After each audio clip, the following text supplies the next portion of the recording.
পদ্মা সেতুর নকশা জটিলতার অবসান, চূড়ান্ত অনুমোদন পেল ৬ ও ৭ নম্বর পিলার। কাজে গতি আসার প্রত্যাশা, খুশি পদ্মার দুপারের মানুষ, অপেক্ষা দ্রুত কাজ শেষ হওয়ার। শুভেচ্ছা বিনিময় না সংলাপ এখনো স্পষ্ট করতে পারেনি সরকারি দল। ওবায়দুল কাদের সংলাপের পর শুভেচ্ছা বিনিময় বললেও এইচটি ইমাম বললেন সংলাপ। সংলাপের নামে দ্বিমুখী আচরণ করছে আওয়ামী লীগ, বললেন মির্জা ফখরুল। যে কোনো ধরনের আলোচনার আগে শর্ত জুড়ে দিলেন ক্ষমা চাওয়ার।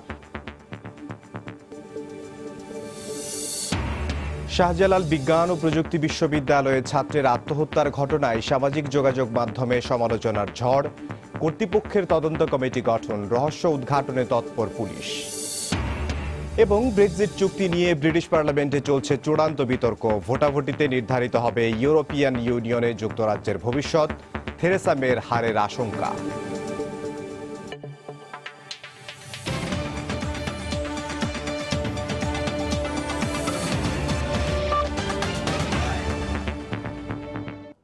দেখছিলেন শিরোনাম। প্রবাসের সময় সঙ্গে আছে আমি ইমদাদুল হক।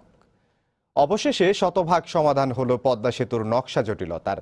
সেতুর ২২টি পিলারের মধ্যে ২০টির সমাধান আগে হলেও আটকে ছিল ৬ ও ৭ নম্বর পিলারের নকশা।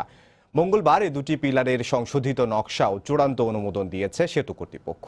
এর ফলে কাজে গতি আসার বিষয়ে আশাবাদী প্রকল্প পরিচালক। এহসান জুয়েলের রিপোর্ট। ৪২টি পিলার নিয়ে নির্মিত হচ্ছে দেশের কোটি মানুষের স্বপ্নে লালিত পদ্মা সেতু।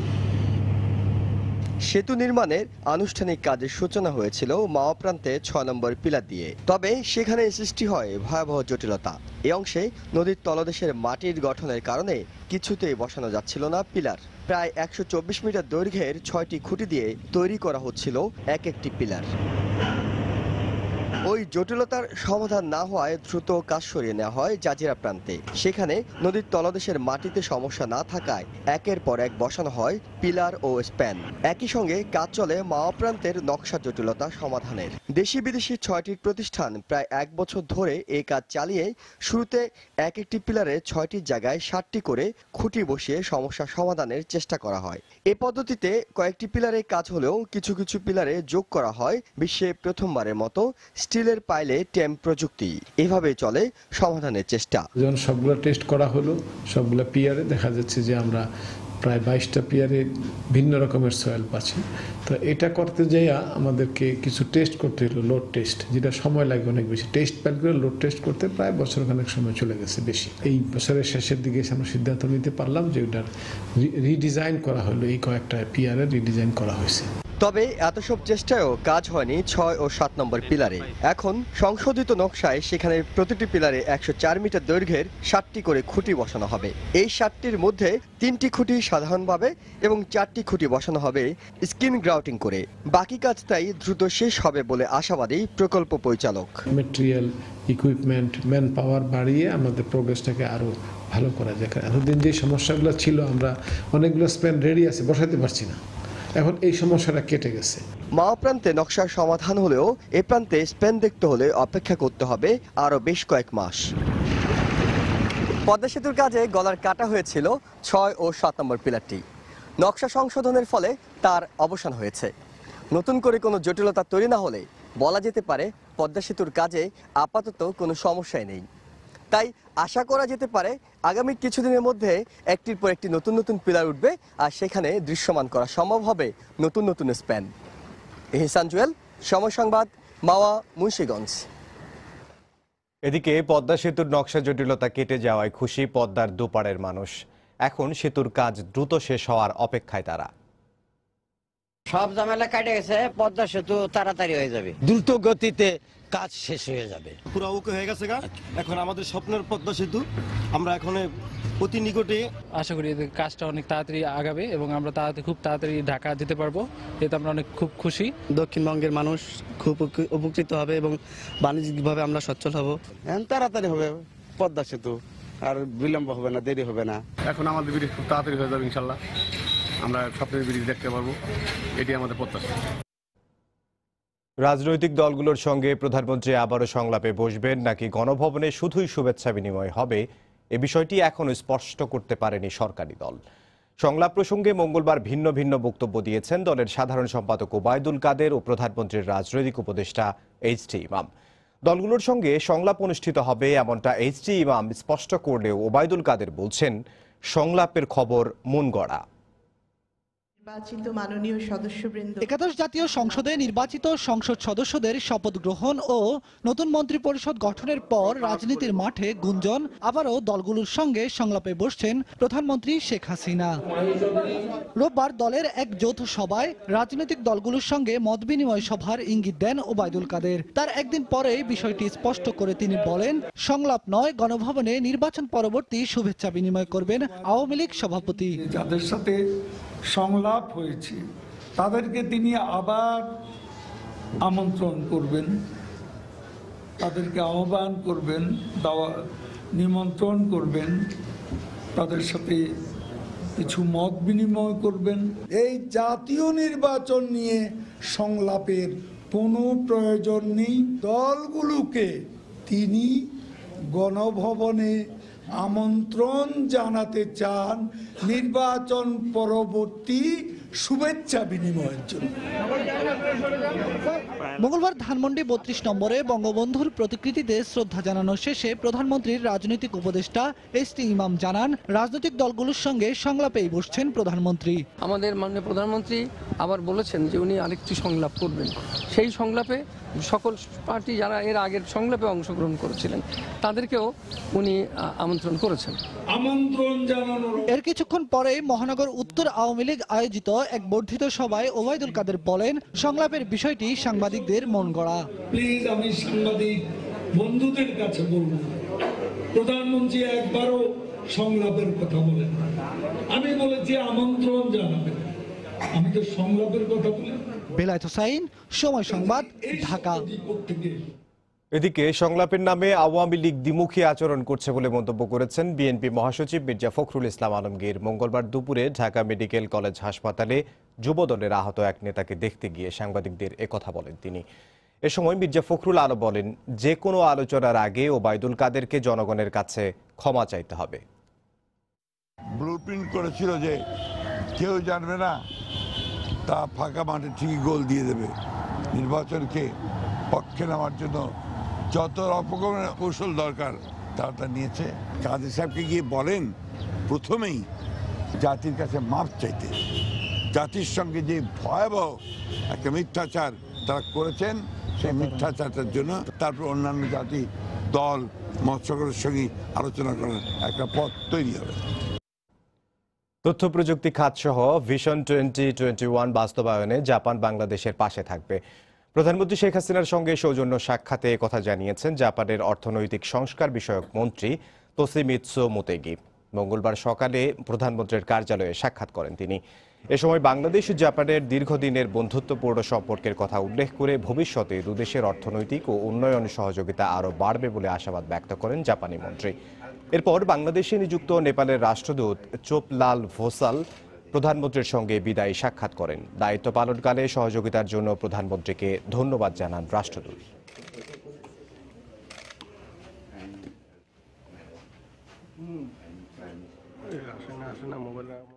প্রধানমন্ত্রীর তথ্য ও যোগাযোগ প্রযুক্তি বিষয়ক উপদেষ্টা হিসেবে নিয়োগ পেলেন সজীব ওয়াজেদ জয়।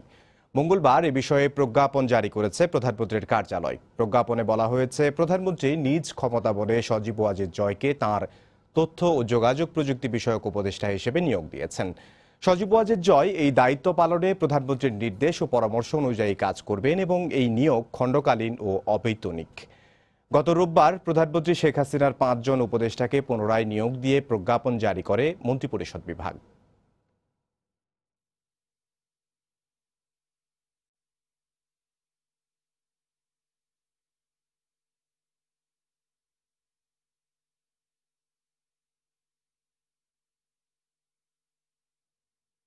প্রধানমন্ত্রীর বেসরকারি শিল্প ও বিনিয়োগ উপদেষ্টা পদে নিয়োগ পেয়েছেন সালমান এফ রহমান। মঙ্গলবার এ বিষয়ে প্রজ্ঞাপন জারি করেছে প্রধানমন্ত্রীর কার্যালয়।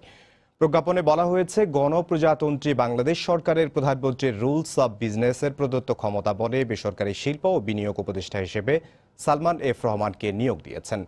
এই নিয়োগ অবৈতনিক। উপদেষ্টা পদে থাকাকালীন তিনি মন্ত্রীর পদমর্যাদা পাবেন।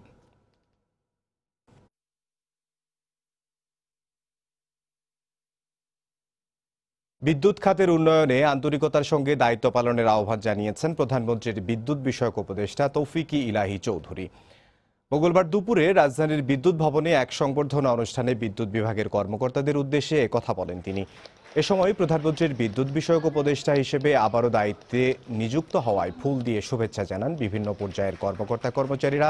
সংবর্ধনা অনুষ্ঠানে বিদ্যুৎ উন্নয়ন বোর্ডের চেয়ারম্যান খালেদ মাহমুদ ও বিদ্যুৎ বিভাগের সচিব আহমেদ কাইকাউস সহ অন্য কর্মকর্তা ও বিভিন্ন প্রকল্প সংশ্লিষ্টরা উপস্থিত ছিলেন।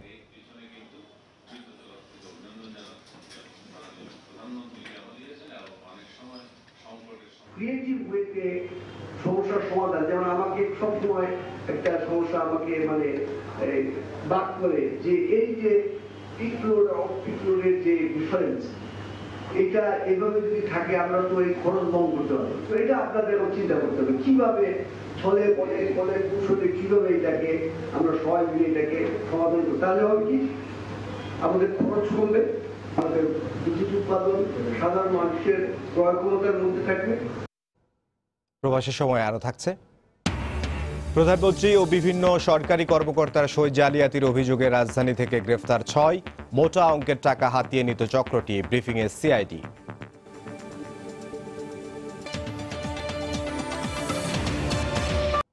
প্রায় 2.5 বছর ধরে চলা ব্রেক্সিট নাটকীয়তার অবসান ঘটতে যাচ্ছে আজ। মঙ্গলবার স্থানীয় সময় সন্ধ্যায় ব্রেক্সিট চুক্তির পক্ষে বিপক্ষে ব্রিটিশ পার্লামেন্টে ভোট দিচ্ছেন এমপিরা। ভোটাভুটি শেষে জানা যাবে ইউরোপীয় ইউনিয়নে ব্রিটেন থাকছে কি থাকছে না। লন্ডন থেকে আরো জানাচ্ছেন শোয়েব কবির। ইউরোপের সাথে দীর্ঘদিনের সম্পর্ক ছিন্ন করে ব্রিটেন যে ব্রেক্সিট চুক্তি বাস্তবায়ন করতে যাচ্ছে, এই ব্রেক্সিট চুক্তি বাস্তবায়নের পক্ষে এখন ভোটাভুটি চলছে ব্রিটিশ পার্লামেন্টে। যদি ব্রিটিশ এমপিরা এই চুক্তি বাস্তবায়নের পক্ষে রায় দেন, তবে আগামী 29শে মার্চ ব্রিটেন পুরোপুরি বের হয়ে যাচ্ছে ইউরোপীয় ইউনিয়ন থেকে। আর যদি এই চুক্তি প্রত্যাখ্যাত হয়ে থাকে, তবে নতুন করে এক নাটকীয় অধ্যায়ের সূচনা হতে পারে।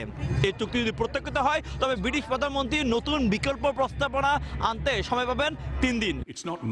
সে প্রস্তাব যদি প্রত্যাখ্যাত হয়ে থাকে, তবে কোনো প্রকার চুক্তি ছাড়াই ব্রেক্সিট বাস্তবায়ন হবে, যেটি কিনা ব্রিটেনের জন্য খুবই ঝুঁকিপূর্ণ। এমনও হতে পারে বিরোধী দলীয় নেতা জেরেমি করবিন সরকারের উপর অনাস্থা আনতে পারেন এবং মধ্যবর্তী নির্বাচন এবং দ্বিতীয় গণভোটেরও আশঙ্কা করছেন অনেকে। ব্রিটিশ পার্লামেন্টের সামনে থেকে শোয়েব কবির, সময় সংবাদ। জোটগতভাবে নয়, আগামী উপজেলা নির্বাচনে আওয়ামী লীগ দলগতভাবে অংশ নেবে বলে জানিয়েছেন আওয়ামী লীগের সাধারণ সম্পাদক ওবায়দুল কাদের। সকালে ধানমন্ডিতে 19 জানুয়ারির বিজয় সমাবেশ উপলক্ষে আয়োজিত কর্মী সভায় বক্তব্য রাখেন তিনি। এ সময় নির্বাচন নিয়ে সংলাপের প্রয়োজন নেই বলে উল্লেখ করেন ওবায়দুল কাদের। এর আগে সকাল 10টার পরে ধানমন্ডিতে সংরক্ষিত নারী আসনের মনোনয়ন ফরম বিক্রি শুরু করে আওয়ামী লীগ। একাদশ জাতীয় সংসদ নির্বাচনে ভোট গ্রহণের 2 সপ্তাহের মাথায় এবার সংরক্ষিত নারী আসনের প্রার্থী চূড়ান্ত ও উপজেলা নির্বাচন নিয়ে সরগরম রাজনৈতিক মহল। একাদশ জাতীয় সংসদে সংরক্ষিত 50টি নারী আসনের মধ্যে আনুপাতিক প্রতিনিধিত্ব অনুযায়ী 43টি নারী আসনে সংসদ সদস্য হবেন আওয়ামী লীগ থেকে। এজন্য মনোনয়ন ফর্ম সংগ্রহ করতে মঙ্গলবার সকাল থেকেই ধানমন্ডিতে আওয়ামী লীগ সভাপতির রাজনৈতিক কার্যালয়ে ভিড় করেন সম্ভাব্য নারী প্রার্থীরা। 30,000 টাকা মূল্যের এই মনোনয়ন ফর্ম বিক্রি কার্যক্রমের উদ্বোধন করেন দলের সাধারণ সম্পাদক ওবায়দুল কাদের। মনোনয়ন ফর্ম সংগ্রহ করে সম্ভাব্য প্রার্থীরাও তাদের ত্যাগ ও যোগ্যতা অনুসারে আশাবাদী চূড়ান্ত মনোনয়ন পাওয়ার বিষয়ে। মাননীয় প্রধানমন্ত্রী উনি সবার থেকে বেশি ভালো জানেন যে কাকে কোথায় দিলে কোন কাজটি তারা করতে পারবে। নারীদের অধিকার বাস্তবায়নের জন্য, সম অধিকার বাস্তবায়নের জন্য আমি কাজ করার চেষ্টা করব। উনি যাকে মনে করবেন উনি তাকেই নেবেন, আমাকেই নেবেন সেটা আমি বলছি না, যে উনি এটা ভালো বুঝবেন। যারা যোগ্য এবং যারা নিবেদিত আওয়ামী পরিবারের, তাদেরকে যদি বাছাই করা হয়, সেখানে আমার কথাটি বিবেচনা করার জন্য আমি বিনীতভাবে অনুরোধ রাখছি। নারীদের ক্ষেত্রে যে অগ্রগতিটা আসছে, শেখ হাসিনার হাতকে শক্তিশালী করার জন্যই আমি সালমা এই মনোনয়নপত্রটা কিনলাম। এদিকে 19 জানুয়ারির বিজয় সমাবেশ উপলক্ষে ধানমন্ডির একটি কনভেনশন সেন্টারে অনুষ্ঠিত হয় দলের বর্ধিত সভা। সেখানে দলের নীতি নির্ধারণী পর্যায়ের নেতাদের পাশাপাশি উপস্থিত ছিলেন সাধারণ সম্পাদক ওবায়দুল কাদের। জোটগত নয়, আগামী উপজেলা নির্বাচনে আওয়ামী লীগ দলগতভাবে অংশ নেবে বলে জানান তিনি। উপজেলা নির্বাচন আগামী মাসে নির্বাচন কমিশন শিডিউল ডিক্লেয়ার করবে। উপজেলা নির্বাচন স্থানীয় সরকার নির্বাচন, স্থানীয় সরকার নির্বাচন আমরা দলীয়ভাবে করি। এখানে জোটগতভাবে স্থানীয় সরকার নির্বাচন আমরা কখনো করিনি। এমনকি সিটি কর্পোরেশন নির্বাচনও আমরা দলীয়ভাবে করেছি। এছাড়া গণভবনে বিভিন্ন রাজনৈতিক দলের সঙ্গে আওয়ামী লীগ সভাপতি সংলাপ নয়, নির্বাচন পরবর্তী শুভেচ্ছা বিনিময় করার কথাও পুনর্ব্যক্ত করেন ওবায়দুল কাদের। শুভেচ্ছা বিনিময়ের জন্য। দেবাশিস রায়, সময় সংবাদ, ঢাকা। সংসদে না আসে বিএনপি 2014 সালের নির্বাচন বর্জনের মতো ভুল করছে বলে মন্তব্য করেছেন আওয়ামী লীগ নেতা অ্যাডভোকেট কামরুল ইসলাম। মঙ্গলবার বিকেলে নিজ সংসদীয় এলাকায় নির্বাচন পরবর্তী মতবিনিময় সভায় একথা বলেন তিনি।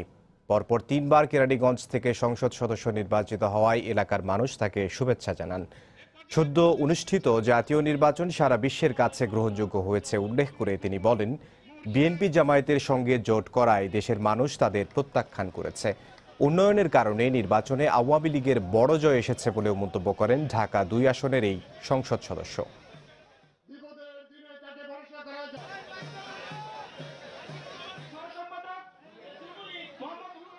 যারা আজকে নির্বাচনকে নিয়ে বিতর্ক করার সৃষ্টি করে, প্রশ্নবিদ্ধ করার চেষ্টা করে, তাদেরকে বলতে চাই 70 নির্বাচনের কথা স্মরণ করুন। মাত্র 2টি আসন নেই, তখন ওই পাকিস্তান পন্থীরা সন্তুষ্ট ছিলেন। আপনারা আজকে 7টি আসন পেয়েছেন। ওই ফারাকটা 70 নির্বাচনের কথা চিন্তা করলে আপনার এই গণজোয়ারের অর্থ আপনারা বুঝতে পারবেন। কাজে এখানে এই প্রস্তাবিত নির্বাচনকে প্রস্তাবিত করার যারা চেষ্টা করছেন তারা ভুল করছেন। বিএনপি 2014 সালের নির্বাচনে অংশগ্রহণ না করে যে ভুলটা করেছিল, আবার এইবার নির্বাচনকে প্রস্তাবিত করার চেষ্টা করে সংসদে না আসার বায়না ধরে আবার আরেকটি ভুল তারা করছেন। একাদশ জাতীয় সংসদ নির্বাচন অংশগ্রহণমূলক হয়েছে বলে টিআইবির পর্যবেক্ষণে উঠে এসেছে। মঙ্গলবার সকালে রাজধানীর ধানমন্ডিতে সংবাদ সম্মেলন করে একাদশ জাতীয় সংসদ নির্বাচন প্রতিক্রিয়া পর্যালোচনা শীর্ষক প্রতিবেদন প্রকাশ করে সংস্থাটি।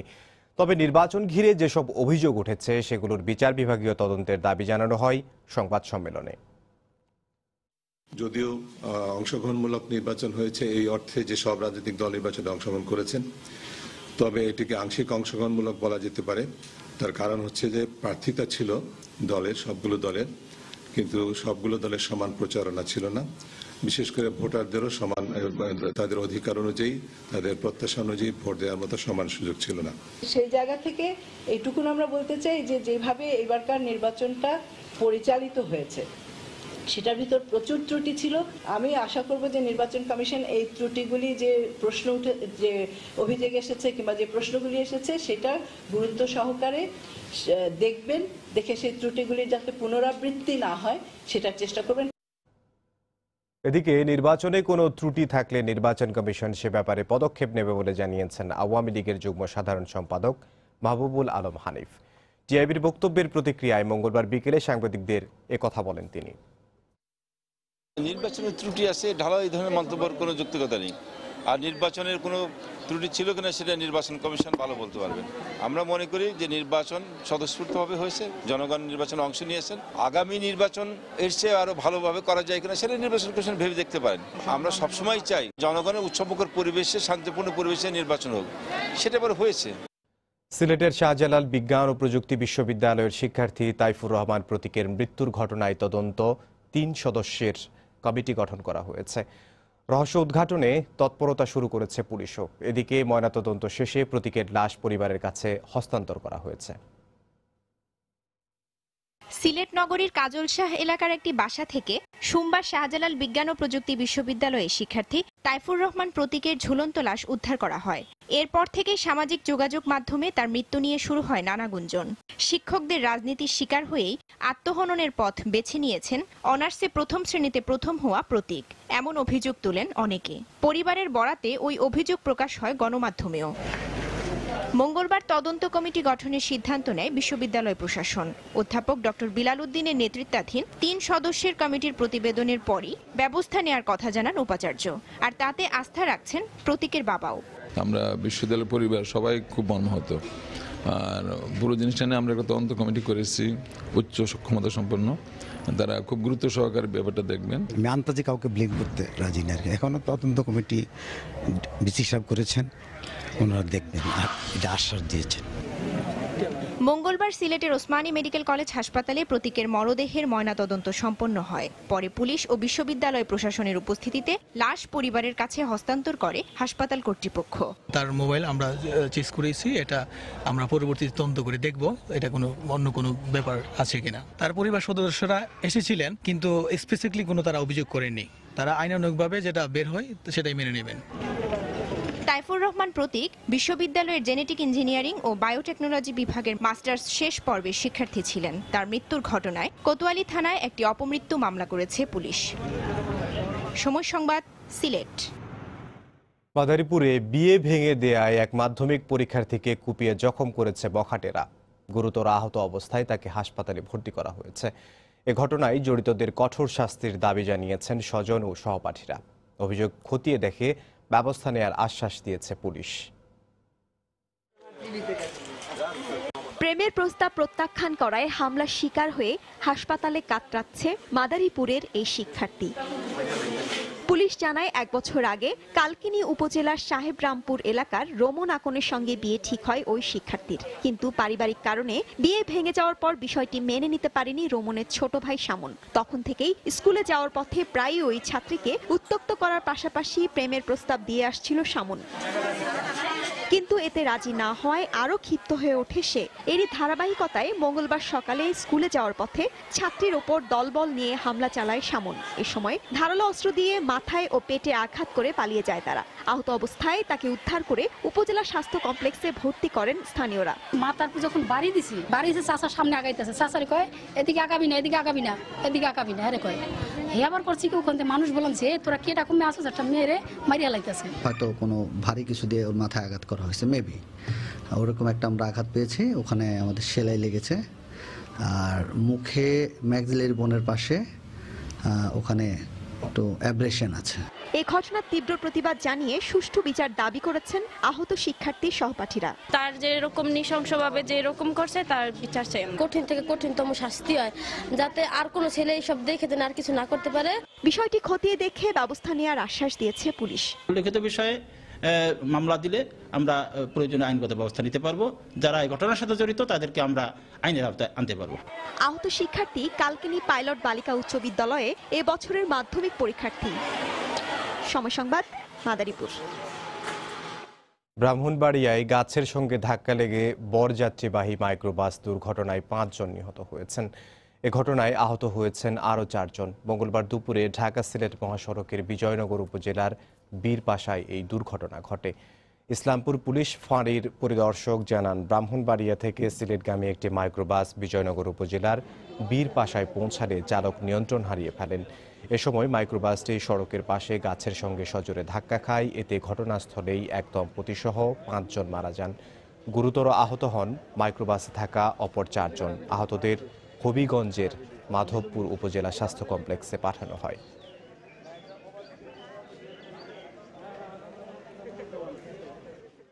একটা গাড়িতে আমরা 10 জন ছিলাম।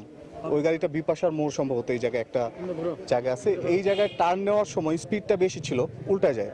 মারা গেছে রিজন, শুভ, পরশ, অপু এবং অপুর ওয়াইফ। বরের পা ভাঙছে। নিয়ন্ত্রণ হারিয়ে একটা গাছের সাথে ধাক্কা মারে। তো আমরা খবর সাথে সাথে অ্যাম্বুলেন্স আমাদের দ্বিতীয় টানা গাড়ি নিয়ে, সাহায্যকারী গাড়ি নিয়ে আমরা ঘটনাস্থলে উপস্থিত হয়ে 2 বারে টোটাল আমরা 9 জনকে উদ্ধার করেছি। অতিরিক্ত গতির কারণে এটা দুর্ঘটনা ঘটছে। খুব দ্রুত বেগে ছিল গাড়িটা, আইসা সে আর নিয়ন্ত্রণ হাইয়া রক্ষা করতে পারে নাই, যে উল্টাইয়া পেছনের সাইডটা সামনে এসে পড়ছে, যে গাছের মধ্যে আঘাত লাগছে। প্রধানমন্ত্রী, দুদক চেয়ারম্যান, এনবিআর ও এনএসআই প্রধান সহ বিভিন্ন উচ্চপদস্থ সরকারি কর্মকর্তার নাম ব্যবহার করে প্রতারণার অভিযোগে রাজধানীর পল্লবী থেকে 6 জনকে গ্রেফতার করেছে সিআইডি।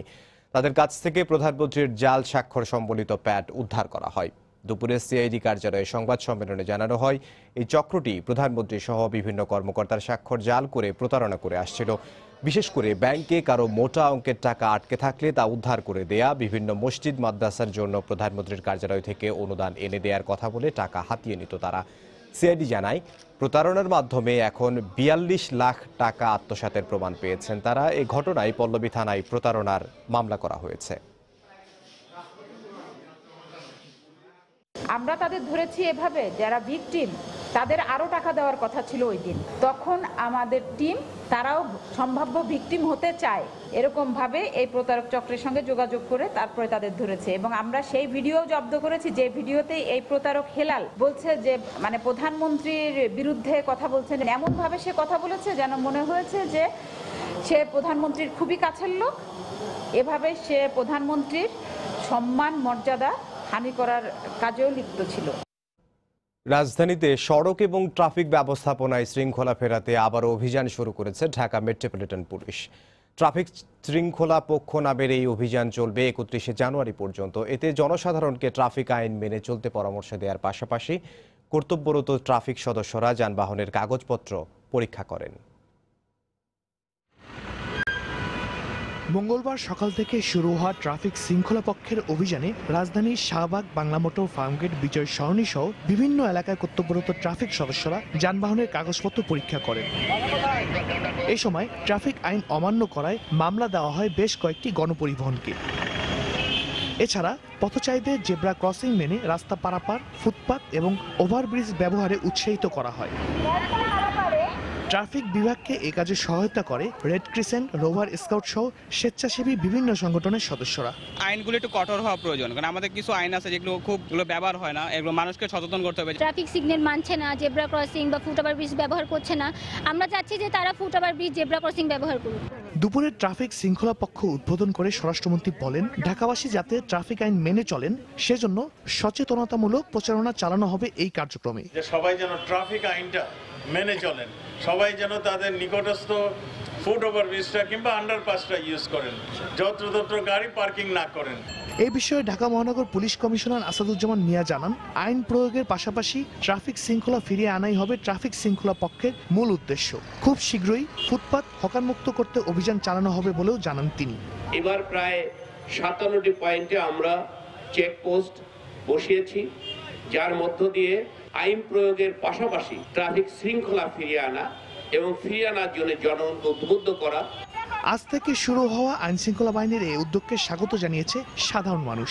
শুধু যদি আমরা পুলিশের উপর বা আইন শৃঙ্খলার উপর নির্ভর করি তা হবে না, আমাদেরকে সবাইকে সচেতন হতে হবে। এই উদ্যোগটা যদি কন্টিনিউয়াস প্রসেসে চলতে থাকে, ঢাকা শহরের শৃঙ্খলাটা আরো সুন্দরভাবে ফিরে আসবে।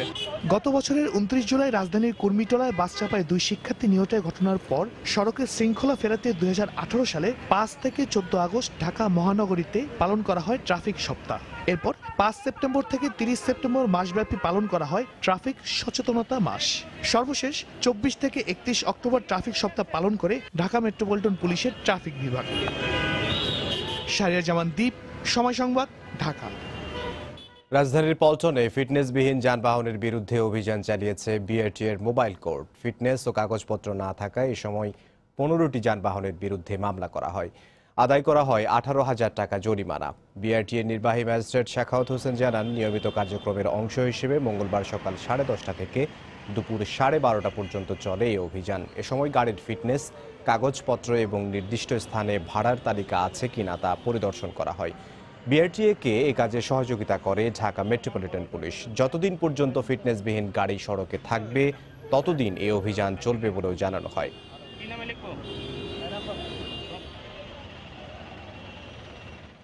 ফিটনেস, গাড়িগুলোর যে অন্যান্য পেপারসগুলো ঠিক আছে কিনা, গাড়ির ভাড়ার চার্ট দৃশ্যমান স্থানে লাগানো আছে কিনা, বা গাড়ির বাহ্যিক যে ফিটনেসের অবস্থা কি সেটাও এখানে আমাদের ইন্সপেক্টর সাহেব রয়েছেন, উনিও দেখছেন।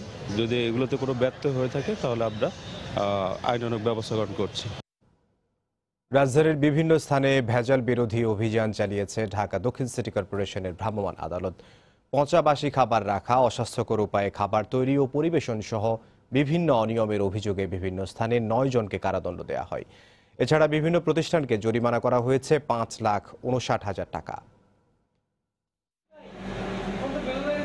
কোথাও কয়েকদিনের বাসি খাবার ফ্রিজে কাঁচা মাংসের সঙ্গে রাখা হচ্ছে রান্না করা মাংস, আবার কোথাও রান্নাঘরে অস্বাস্থ্যকর পরিবেশ। রাজধানীতে ঢাকা দক্ষিণ সিটি কর্পোরেশনের ভ্রাম্যমাণ আদালতের ভেজাল বিরোধী অভিযানের তৃতীয় দিনে চোখে পড়েছে এমন চিত্র। প্রায় সব দোকানেই দেখা যাচ্ছে নানা অনিয়ম, আর এসব অনিয়মের দায়ে রাজধানীর গুলিস্তান এলাকায় 5 হোটেলের মালিক কর্মকর্তাদের 3 থেকে 7 দিনের, ফকিরাবুল এলাকায় একজনকে দেওয়া হয় 3 দিনের কারাদণ্ড। নবাবপুর এলাকায় আদি মরণচাঁদ মিষ্টান্ন ভাণ্ডারের 2 ব্যবস্থাপককে 15 দিন করে এবং যাত্রাবাড়িতে নান্না হোটেলের ব্যবস্থাপককে দেওয়া হয় 5 দিনের কারাদণ্ড। তবে নানা কথায় দায় এড়ানোর চেষ্টা করলেন দণ্ডিতরা। মালিক পক্ষ আছে, অন্যান্য ম্যানেজার আছে, ম্যানেজমেন্ট তো আমি এখানে, আমি সবাইকে নির্দেশ দিচ্ছিল আমার একার পক্ষে সকল কিছু সম্ভব না। আমার অন্যান্য ম্যানেজমেন্টের দুর্বলতা, এখন আমাকে লাইবিলিটি নিতে হচ্ছে।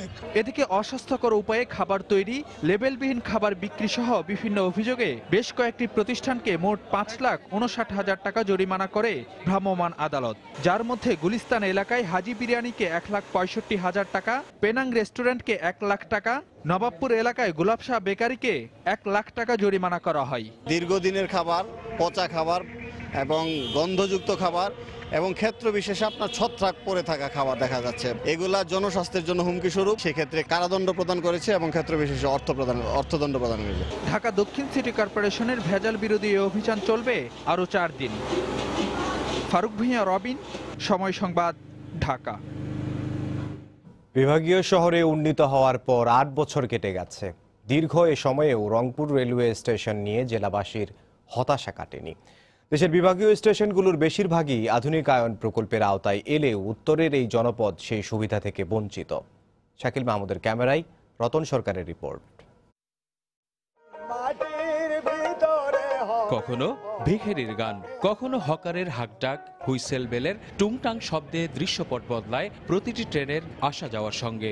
তেল ও পণ্যবাহী ট্রেন ছাড়াও সারাদিনে একটি আন্তনগর সহ 16টি ট্রেন অতিক্রম করে রংপুর স্টেশন দিয়ে। প্ল্যাটফর্ম একটি হওয়ায় একাধিক ট্রেন স্টেশনে দাঁড়ালে লাইনের ওপর দিয়ে হুড়ুহুড়ি করে যাত্রীদের দৌড়াতে হয় দুর্ঘটনার শঙ্কা নিয়ে। কোনো ট্রেনই চলে না সময় মেনে, আর স্টেশনে যাত্রীদের ওয়েটিং রুম ও টয়লেটেরও বেহাল দশা।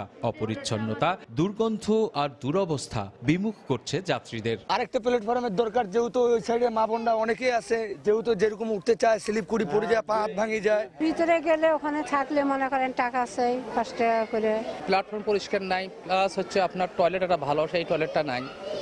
যাত্রীদের বসার একটা ব্যবস্থা একটা উন্নত করা দরকার। বিভাগীয় পর্যায়ের বেশ কয়েকটি স্টেশন আধুনিকায়ন হয়েছে রিমডেলিং প্রকল্পের আওতায়, কিন্তু দেশের 7ম বিভাগ হিসেবে রংপুরের যাত্রা শুরুর 8 বছরেও এর খবর নেই। রংপুরের রেল স্টেশনকে আধুনিকায়ন করার কোনো উদ্যোগ বা পদক্ষেপ এখন পর্যন্ত নেওয়া হয়নি। এটি খুবই দুঃখজনক আমাদের জন্য এবং এটি হওয়া উচিত ছিল অনেক আগেই।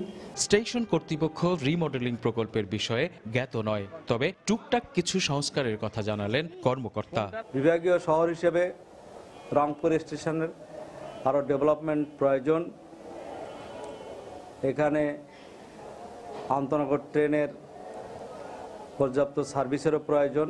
স্টেশন ও রেল ব্যবস্থার উন্নয়নে 14 দফার একটি আবেদন মন্ত্রণালয়ে পাঠানোর কথা জানান, তবে তার বাস্তবায়ন কবে হবে বা আদৌ হবে কিনা তা জানেন না স্টেশন সুপার। রতন সরকার, সময় সংবাদ, রংপুর। নির্মাণের 2 বছরের বেশি সময় পার হলেও বাগেরহাটের মোংলা খাদ্য গুদামের সুফল পুরোপুরি ভোগ করতে পারছে না দক্ষিণ পশ্চিমাঞ্চলের মানুষ। এজন্য গুদাম সংলগ্ন সড়কটির বেহাল ও মোংলা নদীতে ব্রিজ না থাকাকে দায়ী করছে খাদ্য গুদাম কর্তৃপক্ষ। সমস্যা সমাধানে বারবার সংশ্লিষ্টদের কাছে দাবি জানিয়েও কোনো প্রতিকার পাননি বলে অভিযোগ স্থানীয়দের। তবে খাদ্য গুদামটিকে জনমাধ্যম করতে প্রয়োজনীয় ব্যবস্থা নেওয়ার আশ্বাস দিলেন স্থানীয় জনপ্রতিনিধি। মোংলা প্রতিনিধি মাহমুদ হাসানের পাঠানো তথ্য ও ছবিতে রিপোর্ট। বাগেরহাটের মোংলায় 50,000 মেট্রিক টন ধারণ ক্ষমতা সম্পন্ন দেশের দ্বিতীয় বৃহত্তম খাদ্য গুদাম মোংলা সাইলো। সরকারের সাইলো প্রকল্পের আওতায় প্রধানমন্ত্রীর বিশেষ বরাদ্দে সুন্দরবনের কোলঘেঁষা পশুর নদীর তীরে জয়মনিতে 2016 সালে এটি নির্মাণ করা হয়। এরপর পেরিয়ে গেছে 2 বছরেরও বেশি সময়, অথচ খাদ্য গুদাম থেকে পুরোপুরি সেবা পাচ্ছেন না সুবিধাভোগীরা। গুদাম কর্তৃপক্ষ জানায় নৌপথে পণ্য পরিবহনের ব্যবস্থা থাকলেও খাদ্য গুদামে যাওয়া আসার সড়কটির দীর্ঘদিন ধরেই বেহাল দশা। এছাড়া মোংলা নদীতে নেই কোনো ব্রিজ। এতে সড়ক পথে গুদামের মালামাল দেশের অন্যত্র পাঠানোর কার্যক্রম ব্যাহত হচ্ছে। ট্রাক চলাচলের উপযোগী না থাকার কারণে আমি সড়ক পথে লোড দিতে পারছি না। শুধু সড়ক পথ ডেভেলপ করলে হবে না, সেই সাথে এখানে ব্রিজটা ডেভেলপমেন্ট করলে আমি পুরোপুরি জনগণকে আমার এই মোংলা সাইলোর সেবাটা এই অঞ্চলে পৌঁছে দিতে পারবো। সমস্যা সমাধানে ঊর্ধ্বতন কর্তৃপক্ষকে বারবার অবহিত করার পরও কোনো প্রতিকার মেলেনি বলে অভিযোগ স্থানীয়দের। এই ছাইলোর যে মালামাল পরিবহনের জন্য যথেষ্ট ব্যবস্থা না থাকার কারণে কর্মকাণ্ড কিন্তু ব্যাহত হচ্ছে। সরকার দৃষ্টি আকর্ষণ করছি যে এই রাস্তাটা দ্রুত মেরামত করার জন্য। মালামাল বহন করার মতন কোনো পরিবেশ এই রাস্তায় নাই এবং এই রাস্তা খুব লোডিং রাস্তা, হেভি ভারী লোডিং রাস্তার প্রয়োজন। এটা আমরা একবার উত্থাপন করেছি। তবে খাদ্য গুদামের কার্যক্রম সচল রাখতে সব ধরনের ব্যবস্থা নেওয়ার আশ্বাস দিলেন জনপ্রতিনিধি। সরকার এসে নতুন উদ্যমে সমস্ত কাজ শুরু হবে, অবশ্যই সকল সমস্যার সমাধান নিশ্চয়ই হবে। দক্ষিণ পশ্চিমাঞ্চলের ১৯টি জেলার খাদ্য নিরাপত্তা নিশ্চিতে ২০১৩ সালের ১৩ নভেম্বর শুরু হয় মোংলা সাইলো নির্মাণ কাজ। ২০১৬ সালের ২৭ অক্টোবর শেষ হওয়া এই প্রকল্পটি বাস্তবায়নে ব্যয় হয়েছে ৫০০ কোটি টাকা। সময় সংবাদ, মোংলা। নারায়ণগঞ্জের সোনারগাঁওয়ে শুরু হয়েছে মাসব্যাপী লোকজ উৎসব ও কারুশিল্প মেলা। গ্রাম বাংলার ঐতিহ্যবাহী হস্তশিল্পের সমাহার দেখতে ভিড় করেন দর্শনার্থীরা। বাংলাদেশ লোক ও কারুশিল্প ফাউন্ডেশন আয়োজিত এই মেলায় প্রতিদিনই পরিবেশিত হবে বিভিন্ন অঞ্চলের লোকজ গান। শওকত আলী সৈকতের পাঠানো তথ্য ও আব্দুল্লাহ আল মামুনের ছবি নিয়ে রিপোর্ট। বিভিন্ন কারুকার্য খচিত মৃৎশিল্প, শীতলপাটি, শখের হাড়ি, শতরঞ্জি দিয়ে সাজানো স্টল। নকশিকাঁথা বুনছেন কেউ। পাট, বাঁশ, বেত ও কাঠের শোপিস সহ নানান ডিজাইনের পণ্য তৈরিতে ব্যস্ত কারিগররা। রয়েছে তামা ও পিতলের তৈরি বিভিন্ন তৈজসপত্র। শিল্পাচার্য জয়নুল আবেদিনের হাতে গড়া প্রতিষ্ঠান নারায়ণগঞ্জের সোনারগাঁয়ে লোকশিল্প জাদুঘর প্রাঙ্গণে শুরু হয়েছে মাসব্যাপী লোকজ উৎসব এবং লোক ও কারুশিল্প মেলা। মেলায় নানা রকম লোকজ পণ্যের পসরা সাজিয়ে বসেছেন চারুকারু শিল্পীরা। হাতের মাধ্যমে তৈরি করি। এখানে আমাদের গৃহস্থালী আইটেম আছে, চামচ, প্লেট, বাটি। নকশিকাঁথার উপরে মানচিত্র, গ্রাম বাংলার ঐতিহ্য আমি এগুলি তুলে ধরে শোলা দিয়ে প্রায় 25টা আইটেম আমি তৈরি করি। যখন যেটা খেয়ালে আসে তাই তৈরি করি।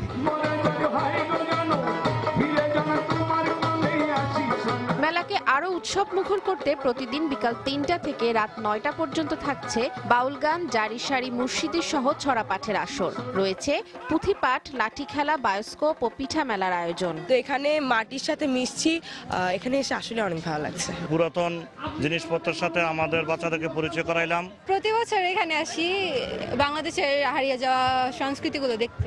দেশের ঐতিহ্য যে এখনো ধরে রেখেছে এবং ভবিষ্যতে আরো ভালো হবে, সুন্দর হবে, এটা আমরা প্রত্যাশা করি। মেলা প্রাঙ্গণে জোরদার করা হয়েছে সার্বক্ষণিক নিরাপত্তা ব্যবস্থা। কারুশিল্পীরা নিজেদের যে লোকশিল্প নিয়ে যে কাজ করে সেই কাজ কিন্তু এখানে তারা নিজেরা হাতে নাতে তৈরি করবে এবং সেটি বিক্রির ব্যবস্থা আছে। বাংলাদেশ লোক ও কারুশিল্প ফাউন্ডেশনের আয়োজনে মঙ্গলবার শুরু হওয়া মেলা চলবে আগামী 14 ফেব্রুয়ারি পর্যন্ত। সময় সংবাদ, নারায়ণগঞ্জ। এ পর্যায়ে শীর্ষ সংবাদ জানিয়ে দিচ্ছে আরেকবার। পদ্মা সেতুর নকশা জটিলতার অবসান, চূড়ান্ত অনুমোদন পেল 6 ও 7 নম্বর পিলার। কাজে গতি আসার প্রত্যাশা, খুশি পদ্মার দুপাড়ের মানুষ। অপেক্ষা দ্রুত কাজ শেষ হওয়ার। শুভেচ্ছা বিনিময় না সংলাপ, এখনো স্পষ্ট করতে পারেনি সরকারি দল। ওবায়দুল কাদের সংলাপের পর শুভেচ্ছা বিনিময় বললেও এইচটি ইমাম বললেন সংলাপ। সংলাপের নামে দ্বিমুখী আচরণ করছে আওয়ামী লীগ, বললেন মির্জা ফখরুল। যে কোনো ধরনের আলোচনার আগে শর্ত জুড়ে দিলেন ক্ষমা চাওয়ার। শাহজালাল বিজ্ঞান ও প্রযুক্তি বিশ্ববিদ্যালয়ে ছাত্রের আত্মহত্যার ঘটনায় সামাজিক যোগাযোগ মাধ্যমে সমালোচনার ঝড়। কর্তৃপক্ষের তদন্ত কমিটি গঠন, রহস্য উদ্ঘাটনে তৎপর পুলিশ। এবং ব্রিটিশ পার্লামেন্টে প্রত্যাখ্যাত হল ব্রেক্সিট চুক্তি, থেরেসা মের বিপক্ষে 432 ভোট।